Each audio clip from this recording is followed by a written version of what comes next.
네, 황보선의 추가자 아침 3부 시작합니다. 국민의힘 당대표 도전하는 조경태 의원과 인터뷰 계속 이어갑니다. 조 의원님 나와 계십니까?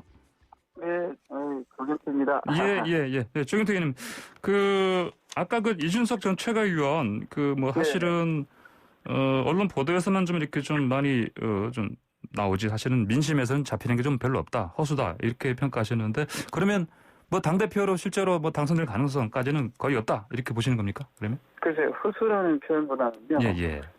제가 조금 더 정확하게 민심을 전해드리면은. 예. 지금의 제가 아침에 부산하고 어령하고. 예. 그다음에 함안, 그리고 함양, 이쪽 시골 쪽이 또 지방에 또 제가 우리 YTN에 출연하면서. 예. 여론을 물어봤거든요. 아, 예. 물어보니까 실질적으로는 전혀 그에 대해서 아직까지 그런 분위기가 없다. 그래서 우리 조경태 의원 열심히 해달라는 그런 주문이거든요. 예. 사실은 아직까지는 크게 관심이나 분위기가 아직까지 당대표 분위기가 살아나지 않고 있는 것 같습니다. 예. 언론에서 자꾸 프레임을 가지고 이야기를 하는데 이분들 주장은 뭐냐면은 조경태 의원에 대해서 이름을 좀 언론에서 좀 공정하게 좀 달아줬으면 좋겠다. 이런 질문들을 많이 하시네요. 예, 알겠습니다. 네네. 자, 조경태 의원님, 어제 노무현 전 대통령 서거 12주기였는데, 네네. 어제는 거기 못 가셨죠? 네, 어제 제가 다른 지역 일정 때문에 못했습니다. 근데 보니까 이제 지금 역시 당권 도전하는 김웅 의원은 초선 의원은 그곳에 갔고요. 또 이제 박정희 전 대통령 생가도 갔습니다. 근데 이게 좀 조경태 의원님 동선하고는 좀 비교가 되는데. 네네네. 조 의원님께서는 박정희 전 대통령 생가 방문하셨죠? 네, 그렇습니다. 어제 제가 구미에 일정이 있어서 간 김에 저는 저희 또 모친께서 가장 존경하는 정치 지도자 박정희 대통령이시거든요. 예. 그래서 모친께서 좀 연료하신데. 예. 어쨌든 또 우리 어머니께서 가장 또 존경하는 대통령이셨고 해서. 생가를 또 방문을 했었습니다. 예, 알겠습니다. 거기서 박근혜 전 대통령 사면얘기 꺼내셨죠? 박근혜 대통령이 지금 한 4년째 지금 복역 중이지 않습니까? 과거에 전두환 전 대통령이나 노태우 대통령 같은 경우에 각각 사형 선고하고 무기징역까지 받았습니다. 불구하고 1년 정도 저는 복역한 걸로 알고 있거든요. 거기에 비해서는 4년의 지금 복역은 상당히 좀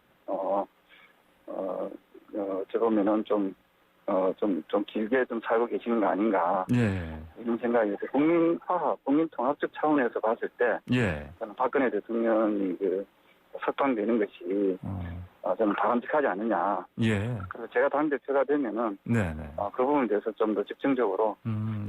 국민 통합적 차원에서 이 부분을 좀 제기하고자 합니다.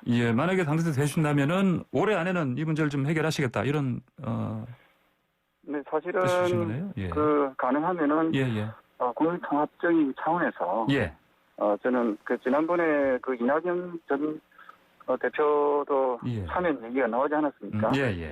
지금 이런 정권이 하반기에 접어들고 있는데 저는 문재인 대통령이 좀 올바른 좀 결심을 좀 했으면 좋겠다. 최근에 여론조사, 일본 여론조사입니다만은 거기에 대해서도 좀 우호적인 여론들이 좀 더 앞서 있는 걸로 이렇게 나오고 있거든요. 그래서 저는 이 부분에서 석방운동에 저는 전개할 예정입니다.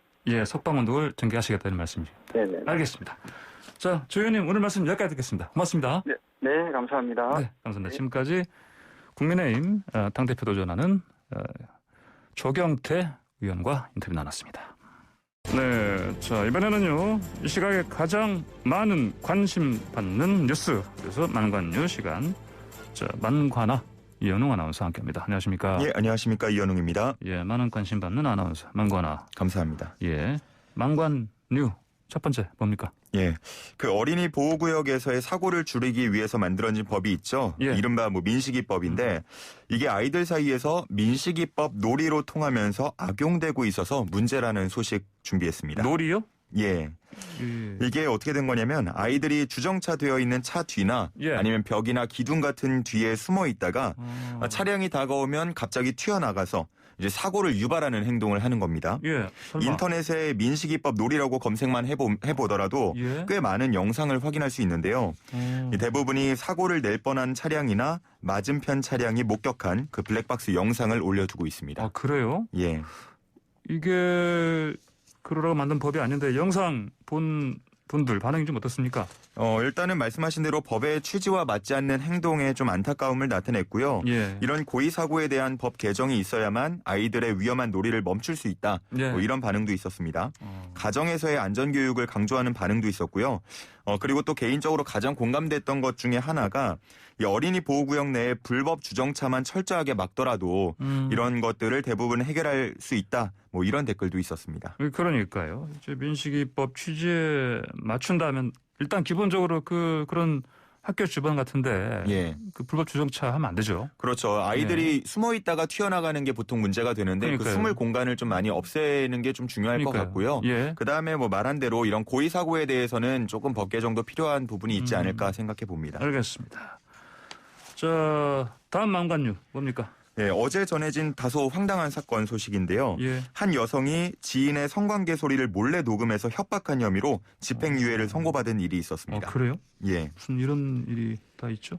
한 남성이 어떤 여성과 성관계를 하던 도중에 실수로 이제 전화통화 버튼을 누르게 된 겁니다.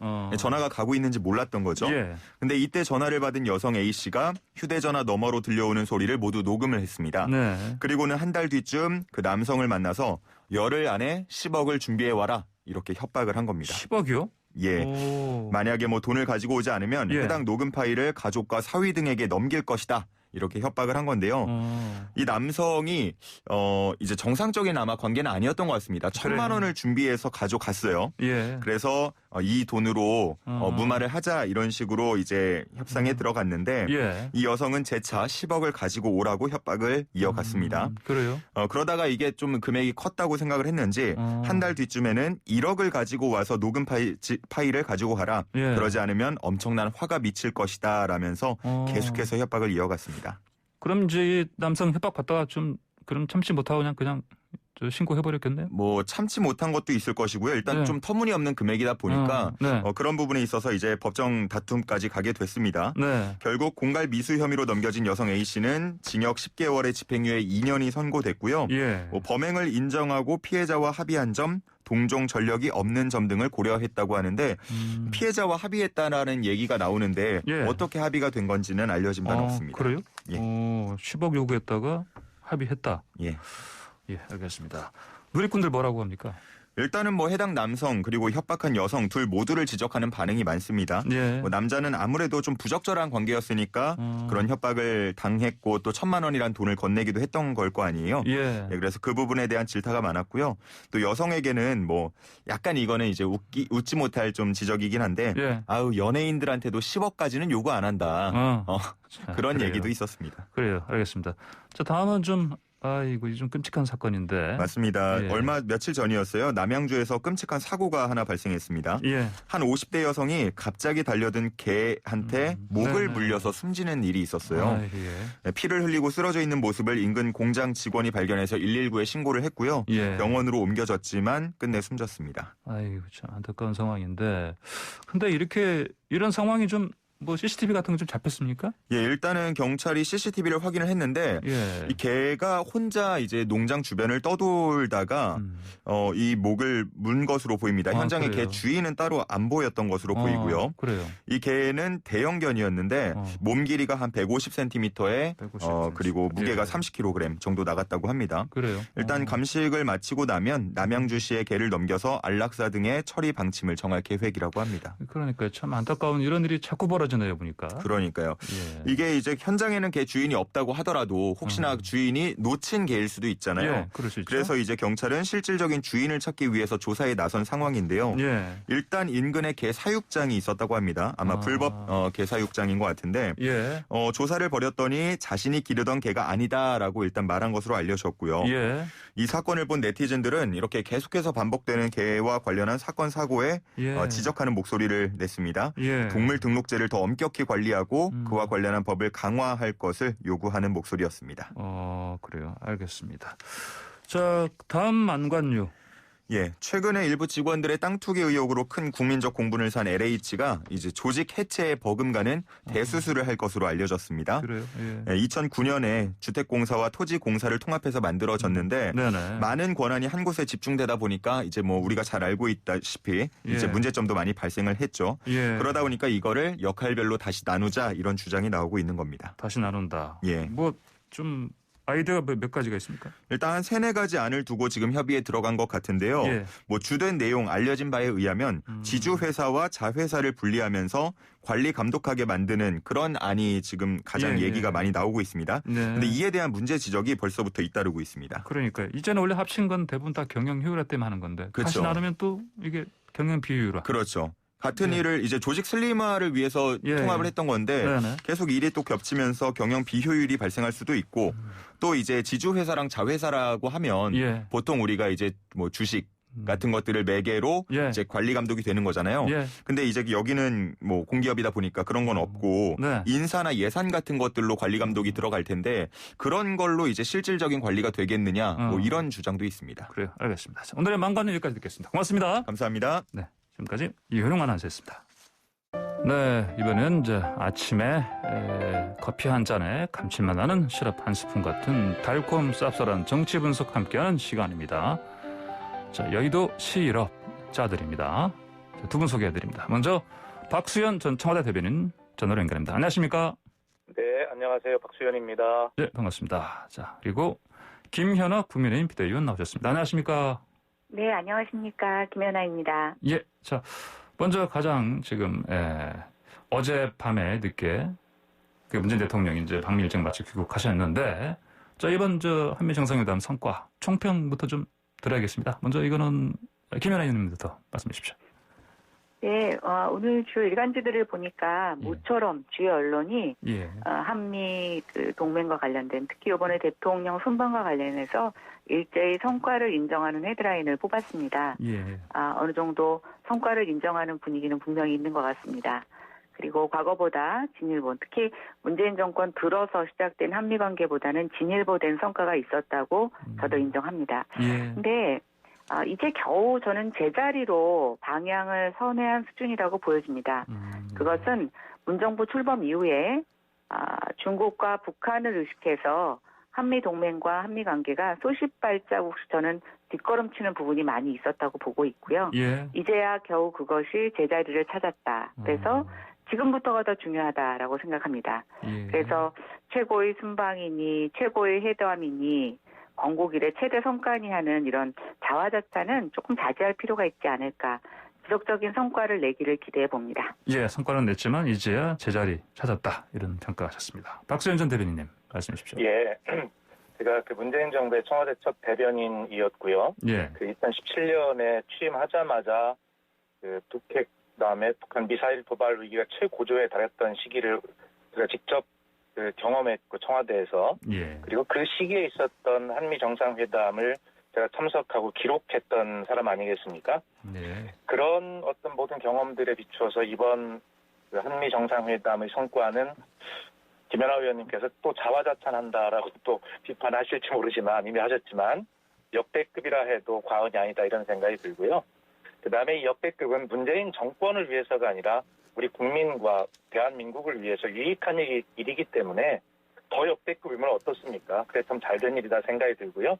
그다음에 분야별로 이제 뭐 평가를 하시겠습니다만 그건 총평이니까 저는 이번에 그동안의 한미 정상회담, 한미 동맹은 주로 한반도의 안보라고 하는 그리고 미국에서 우리가 무엇인가를 받아야 하는 의존적 단일 이슈 중심이었다면 이번에는 글로벌 평화 또 번영 그 핵심 축이 된다라고 하는 그야말로 협력적 파트너로 진화한 어떤 아주 역사적 전환점을 이룬 그런 그 회담이었다. 그래서 한미 동맹이 어떤 모습이어야 하는가, 이 포스트 코로나 시대와 4차 산업혁명 시대에 어떤 동맹이어야 하는가를 아주 선명하게 청사진을 보여준 그런 의미 있는 회담이었다. 이렇게 총평하겠습니다. 알겠습니다. 그럼 박수현 전 대변인께서는 과거에는 사실 어떻게 보면 일종의 가불 관계 그런 면이 좀 있었는데 이번부터 좀 대등한 관계다. 새로 그렇습니다. 이런 식으로 설정을 했다. 관계를 이렇게 보신다는 말씀이시죠? 김연아 의원님, 방금 말씀하신 박신일 전 대변인님 말씀 중에서 동의하시는 분이 있습니까? 글쎄, 저도 성과가 없다고 얘기하지는 않았는데, 네네. 약간의 기대치의 차이가 있는 것 같습니다.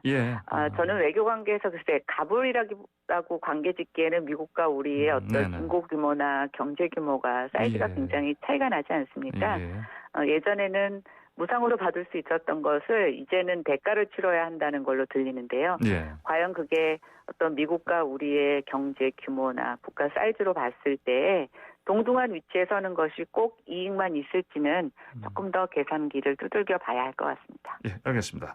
자, 이번에 이른바 백신 스와프 기대가 좀 많았는데 그건 좀 성사가 안 됐고요. 이제 백신 파트너십 이걸 구축했다 이런 성과 이런 평가를 하고 있는데 한국군의 50만 명분 이건 이제 주는 거는 어떻게 보십니까, 박수현 전 대변인님? 그러니까 제가 언론에서 이미 예고를 했었는데요.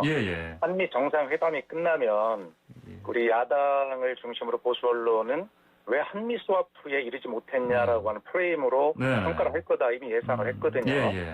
그런데 우리가 한미 스와프가 꼭 필요했던 상황인가요? 왜 그걸 전제로 이야기를 하는지 전 이해를 할 수가 없습니다. 우리는 이미 1억 9,200만 회분의 백신을 확보하고 있고요. 그다음에 국민 1인당 2.7회에 접종할 수 있는 백신을 이미 계약했기 때문에 전 세계에 듀크 대학의 통계에 보면 전 세계에서 9번째로 많은 백신을 확보한 나라가 돼 있거든요.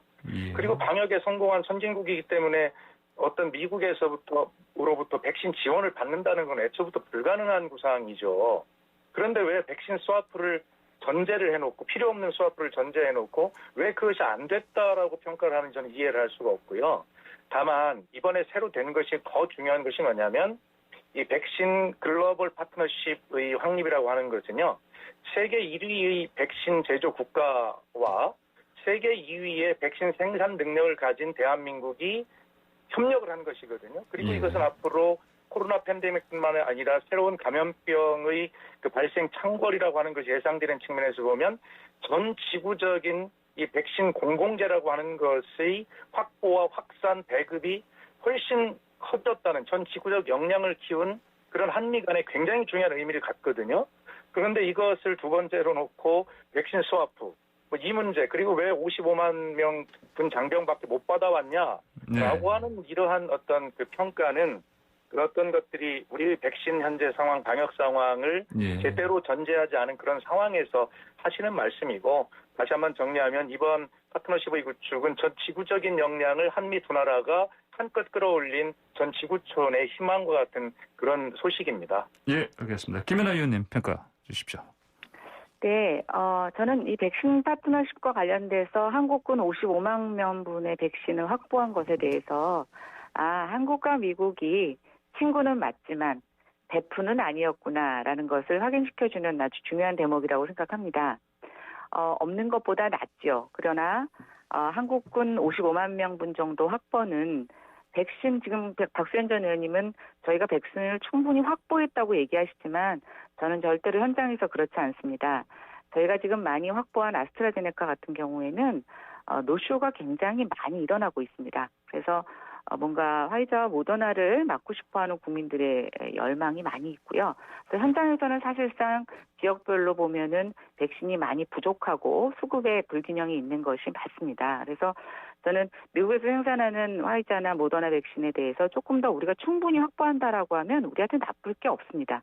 그런 측면에서 이번에 백신 파트너십은 백신 가뭄의 단비는 분명히 맞지만 잠깐 내린 가랑비 수준이다. 그래서 또 역시 이거 55만 명을 준 것은 주한미군 방역을 고려한 바이든의 자국용 생색내기가 하나 아니었나. 그래서 결국 우리가 얻은 것은 사실은 미국과 계산서를 저는 따져보면 그렇게 여당에서 칭찬하는 것만큼은 조금 더 겸손하게 받아들여야 되지 않을까라는 생각이 들고요. 백신 위탁 생산에 대해서 저도 굉장히 긍정적으로 평가합니다. 그런데 이 내용을 보시면 기술 이전은 확답을 받았지만 그게 구체적으로 어떤 기술인지 또 시기나 물량 그리고 국내에서 생산한 것이 바로 우리가 쓸 수 있는 것이 아니라 도대체 수출을 어느 정도 하고 우리가 쓸 수 있는지에 대한 부분들은 아직 정해지지가 않았습니다. 물론 각국 양국의 정상끼리 하는 내용 중에서 이런 것들이 구체적으로 정해질 수 없다는 것은 압니다. 그렇기 때문에 지금부터가 저는 되게 중요하다고 생각하고요. 그런 측면에서 정의당에서도 이와 비슷한 논평을 냈었는데 야당은 이걸 비판하는 것이 아니라 이것에 대해서 더욱더 신경 쓰라고 일종의 견제를 하고 자극을 하는 것입니다. 그게 야당의 역할 아니겠습니까? 예, 알겠습니다. 자, 다음으로요. 이번에 이제 문재인 대통령 방미 때 그 경제사절단이 같이 갔는데 그래서 미리 하신 좀 40조 원 규모 대미 투자 이게 나왔었는데 실제로 보니까 44조 원으로 늘어났습니다. 보니까 반도체, 전기차 배터리 이 중심으로 이제 한미 협력 강화한다는 건데 자, 이건 이제 어떻게 평가하십니까? 김연아 위원님부터 말씀해 주십시오. 네, 일단 대미 투자가 44조 원 정도로 지금 알려지고 있습니다. 예. 미국은 안정적인 반도체 공급망을 확보하는 성과를 기대할 수 있고 또 우리 한국 기업들은 새로운 시장 개척이라고 하는 성과를 기대할 수 있는 의미 있는 결정이었다고 보고 있습니다. 예. 그런데 이게 이제 투자라는 게 당장 성과가 나오는 것도 아니고요. 특히 이제 우리나라 기업들이 미국에 가서 여러 가지 시장 개척을 할 때 저는 지금 보여지는 장밋빛 전망보다는 여러 가지 걸림돌이 있을 수 있다고 생각이 됩니다. 그래서 우리가 이것을 이끌어냈다에 자화자찬할 것이 아니라 지속적인 지원과 협조, 외교적 노력을 통해서 우리 기업들이 시장 개척을 하는데 걸림돌이 없을 수 있도록 국가가 계속 신경 써야 된다고 생각하고요. 예. 그런 의미에서 이것을 투자하고 우리가 백신 55만 명을 받아왔다. 저는 이런 비교는 적절하지 않다고 봅니다. 그러나 일부에서는 양질의 일자리가 오히려 미국으로 가는 것이 아니냐라서 우리 청년들이 실망할 수 있다는 우려가 있는 것도 사실입니다. 그래서 저는 제대로 된 성과 낼 수 있도록 지금부터 정말 중요한 정부의 역할이 기대된다고 보고 있습니다. 예, 알겠습니다. 박수현 전 대리님 의견 주십시오. 예, 지금 10대에는 정상회담 때 과거처럼 기업인들의 팔목을 억지로 붙잡고 끌고 가서 다른 것을 얻어내기 위해서 투자를 시키는 그런 시대가 아닙니다. 지금 우리나라의 글로벌 기업들이 이 글로벌 전체를 놓고 어떤 전략으로 가야 우리 기업도 유리하고 대한민국에 유리한 것인가라고 하는 것을 오랫동안 검토한 것이죠. 대통령이 참석한 자리에서 서로 사인을 하고 교환을 하긴 했지만 이 기업의 어떤 그 이익 계산표에 따라서 정말 타당하게 이루어졌고 그 결과를 내길 바라고요. 그다음에 지금 김연아 의원님 말씀을 잘해 주셨는데 정부는 우리 대통령도 요구했습니다만 우리 기업이 투자하는 만큼 거기에 여러 가지 세금 감면이라든지 인프라라든지 이러한 것들에 대한 미국 정부의 그 투자 이런 것들을 지금 요구를 하고 있지 않습니까? 그런 것들이 정부가 해야 할 일이라고 생각을 합니다. 그리고 지금 그 4차 산업혁명 시대에 우리가 지금 가장 중요한 것들이 우리가 지금 그 GPS라고 하는 위치정보 시스템을 이용을 받고 있지 않습니까? 그런데 이것을 사실은 이게 전 지구적인 공공재가 아닙니다. 이것은 우리가 편하게 쓰고 있어요. 그래서 이번에 우리가 그 KPS라고 하는 협약도 했는데 우리가 앞으로 자율주행 자동차 시대를 열기 위해서 가장 필요한 것이 이 위치정보 시스템을 우리가 독자적으로 갖는 것이 무엇보다 중요한데 이런 그 KPC 이 시스템에 관해서도 서로 협의를 하고 왔던 이런 사실들 그래서 진짜 4차 산업혁명 시대를 대비한 기업적 국가적 차원에서의 전략적 투자가 정확하게 이루어졌다라는 말씀을 드리고 그 투자를 통해서 백신을 받아왔다라고 하는 것은 전혀 맞지 않는 김연아 위원님도 그래 말씀해 주셨습니다만 그것을 비교해서 계산서를 뽑아내는 언론의 비교는 너무나 한참 잘못됐다라는 말씀을 드리고 싶습니다. 예, 알겠습니다. 자, 이번에 그 미사일 지침 종료 선언도 나왔고요. 그다음에 싱가포르의 합의 존중, 또 대북 특사 임명한 거 이런 것들 봤을 때 지금 이제 교차 상태에 빠진 이제 북핵 협상 이거 다시 가동되는 거다 이런 사인으로 볼 수 있겠습니까, 박수현 전 대리님? 예, 그런 거 다 좋은 의미고요. 예. 그래서 결론적으로 저는 이번 그 회담의 성과를 이렇게 정의하는데 미사일 지침 종료 등으로 전통적 안보는 훨씬 강화되었다 이렇게 볼 수 있고요. 그러니까 미사일 지침 종료라는 게 얼마나 중요한 가슴 벅찬 일입니까? 그다음에 이것이 인간 안보로 확장됐다. 기후변화 백신 주제에 관해서 우리가 여실히 지금 보았지 않습니까? 그리고 지금 우리가 토론한 경제 안보, 공급망의 확충 등 이렇게 됐다라고 생각을 저는 하거든요. 그리고 그 와중에서는 남북 관계를 보면 지금 앵커께서 정리해 주신 부분들이 중요한 부분들인데요. 이것들을 뒷받침하는 것이 더 중요한 게 있습니다. 바이든 대통령께서 남북 대화를 지지한다라고 말씀하셨거든요. 예. 그러니까 지금 이러한 그 북미 관계나 한북미 관계 이런 것들을 종합적으로 선순환시킬 수 있는 것이 바로 남북 관계의 촉진이거든요. 예. 이런 것들을 그 바이든 대통령이 지지한다라고 했기 때문에 이러한 큰 합의들 속에서 이런 것들을 촉진시킬 수 있는 남북 관계의 움직임, 그리고 중요한 것은 제가 그 트럼프 대통령 시기에 이런 남북 관계 촉진이나 이런 것들을 통제했던 워킹 그룹의 존재라는 게 있었지 않습니까? 예, 네. 그런 것들이 또 어떻게 될지 이러한 문제들을 보면서 한국 정부의 역할을 충분히 해낼 수 있는 공간이 확보되었다. 이것이 훨씬 더 중요한 의미를 갖는다. 저는 그렇게 생각을 합니다. 예.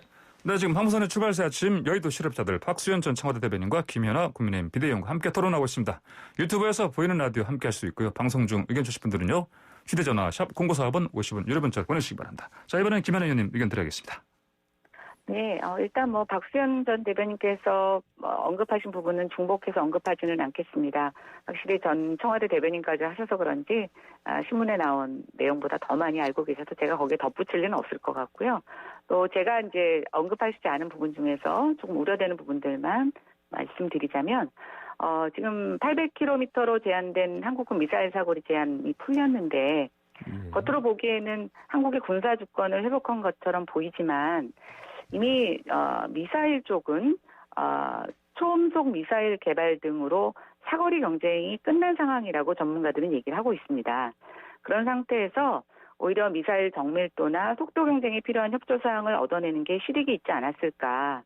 오히려 그런 것 없이 지금 사거리 제한을 푼 것은 중국만 자극한 것이 아니냐는 우려가 전문가들 사이에서 분명히 있습니다. 이번에 보면 중국이 민감해하는 단어들이 사실은 양국 정상 공동 성명문에 많이 언급이 됐는데요. 그래서 그런지 중국 관영 매체 황구망은 불편한 감정을 드러내고 있습니다. 결국 우리는 이제 외교적 노력이라는 요번에 말씀을 많이 하셨는데 그전에도 외교적 노력이 주력이었습니다. 그런데 지금 우리가 사실은 중국과 일본, 미국 사이에서 어느 정도 균형점을 찾아가는 노력이 필요하기는 하지만 사실은 그 어느 때보다도 중요한 상황에 있다는 것을 다시 한번 문재인 정부가 인식을 하고 지금 간신히 회복한 한미동맹을 잘 유지해 줄 것을 국민과 야당은 바랄 뿐입니다. 예, 알겠습니다. 자, 이제 시간이 좀 얼마 안 남아서요. 이번에 다른 주제 하나 간단히 좀 짚어보고 마무리해야 되겠습니다. 여야 지도부가 어제 노무현 전 대통령 서거 12주기 추도식 참석 다 했습니다. 자, 노무현 정신을 보는 여야 입장 좀 들어보고 마무리해야 되겠습니다. 먼저 이거는 김연아 의원 먼저 말씀해 주십시오. 네, 저희가 전직 대통령들을 평가할 때 사실은 공도 있고 과도 있지 않습니까? 근데 우리가 정권이 바뀔 때마다 서로 다른 진영에 있는 대통령의 공은 축소하고 과를 부풀려면서 서로 정쟁을 했던 것을 저는 부인할 수 없다고 생각이 됩니다. 그런데 이번 노무현 대통령 봉화마을 당을 방문한 여야 지도부의 모습에서는 사실 과거에 그런 모습들이 많이 옅어져서 저는 굉장히 진일보한 모습이라고 생각이 됩니다.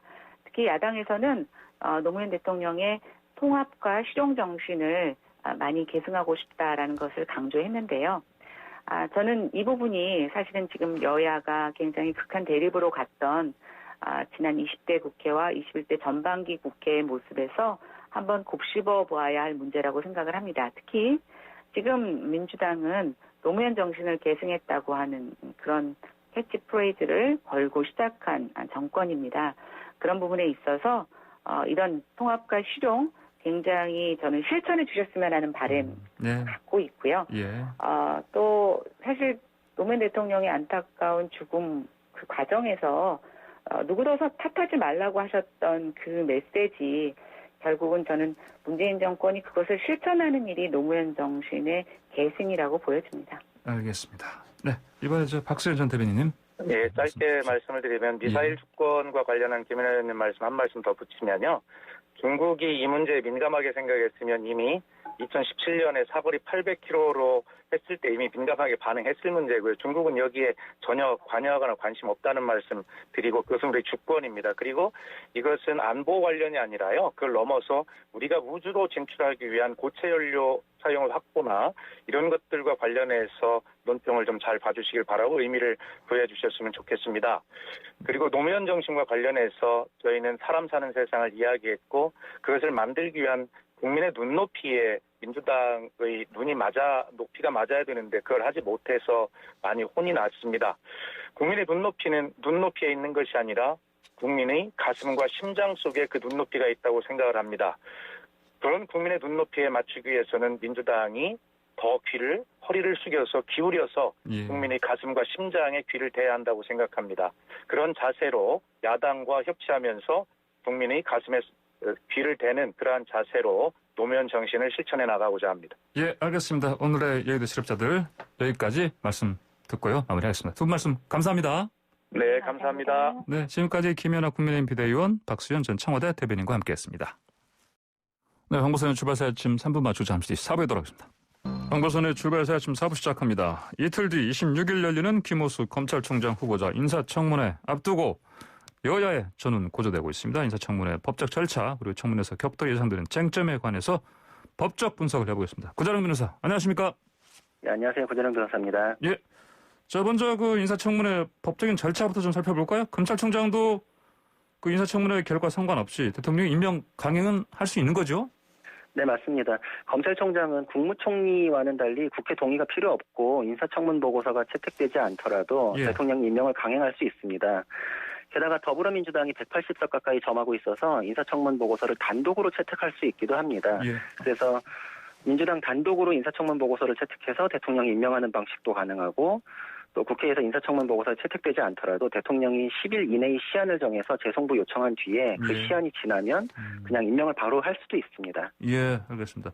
뭐 어쨌든 이런 것 때문에 뭐 청문회가 좀 뭐 무용한 절차 아니냐 이런 생각이 들 수 있겠지만 그럼에도 불구하고 여야는 계속해서 증인, 참고인 채택 가지고 지금 뭐 신경전 대단하죠?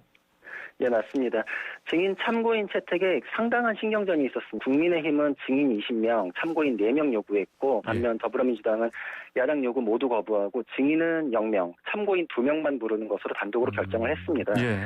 이렇게 굉장히 줄다리기 하는 거는 임명에 관해서 국회가 결정권 없어도 인사청문회 과정에서 흠결이 너무 많이 드러나면은 그 상황에서 야당까지 패싱하고 또 여태까지 31명이나 장관급 인사를 임명 강행한 입장에서 부담이 너무 크기 때문에 임명을 강행할 정도 사람은 된다. 이 정도 명분을 얻으려는 것이고 그래서 여당 입장에서는 그 정도는 된다 이렇게 마무리하고 싶어하고 야당에서는 뭐 낙마가 되진 않더라도 그 강행에서 패싱한 부분 이런 정치적인 부담을 계속 이제 증폭시키려는 이제 그런 의도가 있기 때문에 이게 법적인 절차인 동시에 고도의 정치행위의 장이다 이렇게 볼 수 있고 그래서 과거에 얼마 전에 장관 3명 부적격 이제 그때도 임명 강행이 가능했는데도 한 명이 자진해서 사퇴했던 거가 이번 그 검찰총장 후보자 임명까지 강행하게 될 때 이 부담을 좀 줄이려는 포석 아니었냐 이런 분석도 가능합니다. 그러니까 낙마라는 게 뭐 현실적으로 불가능한 상황이기 때문에 그것보다는 말씀하신 것처럼 고도의 정치 행위장이다. 뭐 이렇게 좀 정리하면 되겠네요. 알겠습니다. 맞습니다. 자, 그럼 이번에 김호수 검찰총장 후보자 인사청문회 주요 쟁점 한 뭐 5가지 되죠? 네, 맞습니다. 첫 번째로는 로펌에서 고액 고문료를 받았다. 이 부분. 두 번째는 자녀에 대한 증여세 탈루 의혹. 세 번째로는 LH 특혜 분양 의혹. 네 번째는 정치 중립성 논란. 이렇게 있는데 거기서 정치 중립성 논란의 이제 구체적인 내용이 본인이 수사까지 받고 있으면서 검찰의 총수가 되면 정권 수사를 이제 제대로 할 수 있겠느냐 이제 이런 의심을 사는 부분인데 이게 다시 구체적인 사건으로는 김학의 불법 출금 사건에 관여한 혐의로 수사를 받고 있다. 그리고 조국 전 장관 일가에 대한 사건에서 윤 총장을 배제하려고 시도했던 것이 직권남용 아니었냐 이런 의혹과 연결됩니다. 알겠습니다. 자, 그러면 말씀하신 것 중에서 고액 고문료 논란 이거 어떤 내용입니까? 네, 공직에서 물러난 후에 로펌에서 8개월간 매월 1,900만 원에서 네. 2,900만 원 상당의 고문료를 받았다. 이 부분입니다. 이게 과거에 고액 수임료 받아서 낙마했던 안대희 전 대법관과 닮은 꼴 아니냐 이런 얘기부터 오히려 변호사로 개업하지 않고 고문료 명목으로 돈을 받은 게 더 의심스럽다. 이런 지적까지 나오고 있는데 이에 대해서는 김호수 후보자는 정식 계약 맺고서 매일 출근해서 업무 수행하고 받은 거라서 문제없다. 이렇게 해명을 하고 있습니다. 예. 그래요. 근데 김 후보자가 변호사 등록을 하지 않고 고문으로 일하면서 고문료 받은 거 이건 조금 사실 의아한 면은 있습니다. 그리고 변호사가 아니라 고문으로 그러면 어떤 일을 했는지 이것도 지금 굉장히 좀 파헤쳐질 부분이다 이렇게 지금 야당 쪽에서는 생각을 하고 있기 때문에 이에 대해서는 국민의힘에서 변호사법 위반이다, 청탁금지법 위반이다 이제 이렇게 주장을 하고 있습니다. 예. 그래서 이제 그 부분에 대해서 이제 법적으로 분석을 해보자면 먼저 청탁금지법은 공무원을 비롯해서 이제 이에 준하는 신분자에 대해서 성립하는 죄책이기 때문에 김호수 후보자가 공직 퇴임 후 민간인 신분에서 받은 거면은 사실 이제 객관적으로는 그 법 위반 소지는 없는 걸로 보이고 현재 사실관계로는 더 진행되기는 조금 어려운 내용 같습니다. 반면에 변호사법 위반 여부를 따져보면은 김호수 후보자는 이제 사법시험을 합격했으니까 변호사가 될 수는 있거든요. 근데 변호사법 위반 여부는 이제 그게 중요한 게 아니라 그런 자격을 갖춘 상태에서 다시 이제 변호사 등록까지 하고 변호사 업무를 봐야 합법입니다. 그래서 만약에 변호사 등록 없이 고문료를 받고 업무를 본 내용이 사실은 변호사로서의 업무를 봤다. 그리고 뭐 만약에 검찰 쪽 인사에 대해서 뭐 변론, 전화 변론 이런 걸 했다. 이러면 이제 문제가 굉장히 커질 수 있습니다. 그래서 아직은 이제 그런 사실관계가 확인된 게 아니기 때문에 아마 고문료, 고액의 고문료에 상응하는 그런 업무는 무엇이냐. 이제 이것이 굉장히 파고들어서 아마 야당 쪽에서는 이제 변호사 업무 본 거 아니냐. 이제 여기까지 아마 가려고 할 거다. 이렇게 예상해 볼 수 있습니다. 알겠습니다. 2,900만 원이면 하루에 한 100만 원씩 받은 거예요. 굉장히 좀 많긴 합니다. 그러니까요. 자, 그러면 이 고액 고문료 논란 때문에 과거에 그 장관 후보자에서 낙마했던 사례 있었죠? 네, 맞습니다. 이명박 정부 시절에 이재훈 지식경제부 장관 후보자도 공직 마치고 로펌에서 5억 고문료 받았던 게 낙마 이유가 됐었습니다. 두 사람이 차관 퇴임 후 로펌으로 가서 고문이 되고 고액 고문료 받다가 다시 고위 공직자로 내정됐다. 이 과정이 똑같습니다. 그래서 전현희 국민권익위원회 위원장이 당시 민주당 대변인 신분으로 그 사안에 대해서 공직 윤리보다 부도덕한 돈을 택한 범죄 행위다. 이렇게 이제 굉장히 비판을 했었습니다. 그래서 국민의힘에서 이번에는 이제 전현희 전 의원이 위원장으로 있는 국민권익위원회에 과거하고 똑같은 사안 아니냐 이런 취지로 질의를 보냈는데 국민권익위원회가 변호사법 위반 여부는 법무부에서 판단할 사안이다. 청탁금지법 위반은 우리 소관이긴 한데 구체적 사실관계를 알 수 없어서 명확한 답변을 할 수 없다. 이렇게만 외신을 해가지고 지금 또 이거 내로남불 아니냐 뭐 이런 비판도 있고 좀 논란이 되긴 했는데 이거 보듯이 이제 과거하고 사례는 유사한데 공수가 바뀌었기 때문에 여야가 이번 인사청문회에서 서로 이제 공수를 어떻게 할 것인지 이것도 이제 관심을 모아지고 있습니다. 이게 왜 문제가 되냐면은 법적으로도 이제 고위 공직자 지냈던 분은 퇴임을 했더라도 다시 고위직에 기용되는 경우가 매우 많기 때문에 퇴직한 고위 공직자에게 고액의 고문료를 로펌에서 지급하는 게 이제 나중을 위한 보험 아니냐. 그런 의혹 때문에 그런 건데 이게 민주당이 야당 시절에 이제 그래서 그 관행에 대해서 굉장히 날선 비판을 했던 건데 이게 아마 그때 나왔던 비판들이 국민의힘 쪽에서 이제 거의 복사붙이기 하듯이 이제 미러링 공세 이제 그런 식으로 할 수 있는 가능성이 있습니다. 그래서 벌써부터 민주당 쪽에서는 요거를 이제 사전에 좀 이제 방어를 하기 위해서 윤호중 원내대표가 관행상 차관 경력을 가진 분으로선 많다 적다 얘기할 수준은 아니다. 이제 이렇게 과거하고 조금 이제 다른 방어 이제 그런 입장을 보이고 있습니다. 많다 적다 액수가요? 네, 그렇게 얘기할 사안은 아니다. 이렇게 밝히고 있습니다. 자, 그리고 그 자녀 징역세 탄류 또 LH 아파트 분양 특혜 의혹 이것도 검증 대상이죠? 네, 맞습니다. 먼저 탄로 의혹을 보면은 장제원 의원이 의혹을 제기한 내용인데 김 후보자가 장남 부부에게 2억 상당 지급한 뒤에 1억 5천만 원만 증여 신고하고 5천만 원은 증여세 내지 않았다. 이런 탄로 의혹을 제기한 건데 이에 대해서 김 후보 측이 이제 입장을 밝혔습니다. 결혼을 앞둔 장남 신혼집 급하게 마련하느라고 2억을 먼저 지급해주고 그 후에 5천만 원을 반환받고 그래서 이제 차액인 1억 5천만 원만 증여세를 이제 완납을 한 거다. 이렇게 해명을 했는데 문제는 이 사실관계 그대로면 이제 깔끔하게 끝날 문제인데 반환받은 5천만 원은 사생활에 관한 부분이라서 구체적인 내역을 확인해주기 어렵다. 이렇게 한 부분, 요구 부분이 조금 의문이 있습니다. 이거는 되돌려받은 내역만 제출하면 그 자리에서 그냥 끝나는 문제거든요. 그래서 아마 왜 못 제출하냐 이런 부분은 이제 청문회에서 추궁이 될 것으로 예상을 하고 만약에 이제 이 부분도 법적으로 평가해 보자면 이게 되돌려받은 증빙이 확인되면 이제 그 자리에서 끝날 문제고요. 만약에 이제 탈루가 맞다고 하면 이제 문제는 있는데 과거에도 탈루가 되면 이제 사과하고 세금을 추가로 납부하면서 이제 사과하면서 마무리가 됐던 부분이기 때문에 이걸 낙마 사유로까지 키우기는 좀 동력이 약하지 않을까 이렇게 해서 이제 추측이 됩니다. 예, 알겠습니다. 자, 그렇다면 결국 이제 가장 핵심 쟁점 이건 아무래도 뭐 정치 중립성 이거 아니겠습니까? 맞습니다. 김호수 후보자가 이제 정부에서 세 분의 법무부 장관을 이제 차관으로서 보필했던 이제 친정부 성향 인사다. 이제 오랫동안 이제 그렇게 분류가 되기도 했었고, 박범계 장관이 대통령의 국정 철학과 맞아야 된다, 상관성이 있다. 이제 총장 후보자 뽑을 때 이제 이미 그렇게 발언하는 바람에 정치 중립성 이제 쟁점이 굉장히 또 증폭이 돼버렸습니다. 게다가 이게 이 발언이 또 조홍천 가친당 의원마저도 문제가 있다고 한 상황이기 때문에 이제 그 야당 쪽에서 이제 검증을 강하게 하겠다 이제 벼르는 부분인데 이게 단순히 뭐 정치에 대한 성향 문제다 이제 이런 부분이 아니라 그 사실은 그 안에는 피의자 검찰총장 수사 이해 충돌 이제 이런 법적 문제와 직결된 문제입니다. 이제 핵심을 딱 얘기해 보자면은 피의자로서 사건과 얽혀 있기 때문에 정권 그 사건들과 한 배를 탄 사람 아니냐.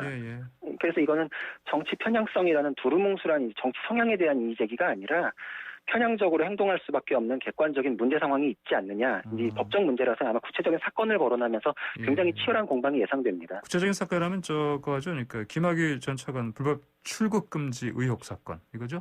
맞습니다. 김호수 검찰총장 후보자가 최근에 이제 수원지검에서 서면 조사까지 받았는데 이 내용이 뭐냐면은 그 불법 출국 금지 과정에서 차규근 본부장으로부터 박상기 장관을 대신해서 그 내용을 보고를 받았다. 이럴 경우 이제 공범인지 아닌지 이제 분명히 이제 수사가 돼야 될 부분이 돼 버리거든요. 그러니까 지금 피의자 신분이기도 합니다. 그래서 이 내용이 지금 같은 입장으로 얽혀 있는데 공정성이 보장이 되겠느냐 이제 이 논란이 굉장히 뜨거운 것이고 그래서 김 후보자 쪽에서 이 부분은 굉장히 좀 이제 약점이 될 수 있기 때문에 이미 이제 입장을 밝혔습니다. 후보자 신분으로 받을 수 있는 사건 현황 보고도 받지 않겠다. 앞으로도 이제 총장이 되더라도 이제 법령에 따라서 회피를 할 것이다. 이렇게 밝혔는데 이 부분은 사실 청문회 과정에서 그 정도 언급만 가지고서 이렇게 사그라들 정도의 내용은 아니고 그 우려는 앞으로도 이제 계속될 부분으로 이제 보입니다. 알겠습니다. 아까 초반에 말씀하신 것처럼 뭐 사실 낙마 가능성은 좀 떨어지고 근데 이제 이게 지금 뭐 고도의 정치적인 대결의 장이다. 관전 포인트 이렇게 보면 되겠네요. 그렇죠? 네, 맞습니다. 알겠습니다. 오늘 말씀 여기까지 듣겠습니다. 고맙습니다. 고맙습니다. 지금까지 구자룡 변호사였습니다. 네, 오늘도 월요일도 YTN 스포츠부 조은지 기자가 스포츠가 얼마나 좋은지 전해주러 나왔습니다. 안녕하십니까? 안녕하세요. 오늘 새벽에 코리안 메이저리거 토론토의 류현진 또 템파베이 최지만이 투타 맞대결을 처음으로 벌였습니다. 두 선수는 인천 동산고의 4년 선후배 사이거든요. 2회, 4회, 6회 짝수 이닝마다 붙었는데 비겼는지 혹은 누구의 판정승이다 이렇게 기사마다 좀 달라요. 그래요? 네, 판단을 직접 한번 듣고 해보세요. 2회 둘의 생애 첫 맞대결에서 류현진이 3구 만에 최지만을 땅볼로 잡아냈습니다. 두 번째 승부에서는 4회 2사 1루에서 최지만이 왼쪽 담장을 맞히는 2루타를 때렸어요. 원볼 원스트라이크에서 바깥쪽으로 흐르는 127km짜리 체인지업을 밀어쳐서 좌중간을 갈랐습니다. 비거리가 114.6m. 이날 나온 홈런 비거리보다 더 컸어요. 이게. 홈런감인데요. 네, 그렇죠? 다만 이게 류현진의 실점으로 이어지지는 않았습니다. 하지만 한국인 빅리거 최초로 류현진에게 장타를 친 선수가 됐어요. 최지만이. 류현진은 그동안 뭐 추신수, 황재균, 강정호랑 만났었는데 선배랑 친구한테는 맞지 않았던 장타를 후배한테 내준 꼴이 됐거든요. 그러네요. 근데 이제 마지막 6회 2사 1, 2루 때 그 마지막 대결에서는 최지만을 루킹 삼진으로 요리를 했습니다. 서료기겠죠. 147km짜리 직구로 삼진을 잡았는데 이게 공교롭게도 류현진이 던진 오늘 가장 빠른 공이었습니다. 누가 이겼다고 보세요? 누가 판정승이라고 하기에는 이거는 뭐 일단 비긴 거고요. 네. 그렇지만 또 이제 아까 그 거의 홈런성 맞은 거 봤을 때는 결과적으로는 최지만의 조금 우위다. 네. 근데 그것도 그렇고 이제 팀 성적 자체도 토론토는 이제 류현진이 마운드에 있을 때는 2대2로 팽팽하게 맞섰는데 이어진 불펜이 난조를 보이면서 4대6으로 역전패를 했고요. 토론토가 5연패에 빠졌습니다. 류현진 선수는 7회 투아웃까지 2점으로 잘 막았는데 호투에도 그래서 시즌 5승은 다음 기회로 미루게 됐고요. 최지만과 승부는 재밌었다. 한국 선수들끼리 메이저리그 대결은 좋은 일이다 이런 소감을 남겼습니다. 네. 오늘 류현진 선수로 이제 월요병 살짝 잊었다면 내일은 세인트루이스 김광현, 모레는 텍사스 양현종이 줄줄이 등판을 합니다. KBO가 배출한 좌완 3인방이 차례로 출격해서 야구 팬한테는 좀 설레는 한 주가 되지 않을까 싶어요. 그렇겠네요. 네. 자, 그리고 썬모닝 소식. 네. 예. 이제 썬모닝 끝났습니다. 그래요? 레스터 시티와 프리미어리그 38라운드 최종전 이제 간밤에 12시 0시에 있었고요. 왼쪽 날개로 손흥민 선수 선발 출전해서 승리에 힘을 보탰습니다. 후반 31분에 코너킥 찾는데 그게 그대로 골이 됐는데 이게 상대 골키퍼 팔에 맞고 들어간 걸로 돼서 공식 기록은 자책골이 됐어요. 골이 아니구나. 네. 케인이 한 골, 베일이 2골 터뜨리면서 제이미 바디가 페널티킥으로 2골 넣은 레스터 시티에 토트넘이 4대2로 역전승을 거뒀습니다. 이겼는데 그래도 토트넘의 최종 순위는 7위예요. 유로파 리그, 챔피언스 리그는 당연히 진작에 불발됐고 유로파 리그도 좌절됐고 새 시즌에 처음 도입되는 유로파 콘퍼런스 리그 여기에 나가는 티켓을 얻었습니다. 사실 시즌 초에 보면 막 한 경기에 손흥민 선수 4골 몰아치면서 막 득점왕 되는 거 아니냐, 토트넘 우승하는 거 아니냐, 모리뉴의 2년차 매직이다 하면서 너무 좋았는데 그렇죠. 좀 아쉽죠. 결과적으로는. 그래도 대단한 시즌이었습니다. 손흥민 선수 리그 17골 기록을 했고요. 그래서 케인 선수 또 리버풀의 살라 등에 이어서 프리미어리그 득점 4위로 마무리를 하게 됐습니다. 올 시즌 공식 경기 다 합치면 22골에 어시스트 17개. 이거 모두 개인 최다거든요. 그리고 2시즌 연속 텐텐클럽 좋은 기록들 많이 세웠습니다. 이제 시즌 끝나고 선택의 계절인데 그래요. 우승 꿈 이루지 못한 토트넘 손흥민의 선택 주목이 됩니다. 손흥민 어디로 갈지 지켜봐야 되겠습니다. 네, 오늘의 얼마나 스포츠가 좋은지 여기까지 듣겠습니다. 고맙습니다. 감사합니다. 지금까지 YTN 스포츠부의 조은지 기자였습니다. 네, 황보선의 출발새 아침 월요일 순서 여기서 마칩니다. 감사합니다.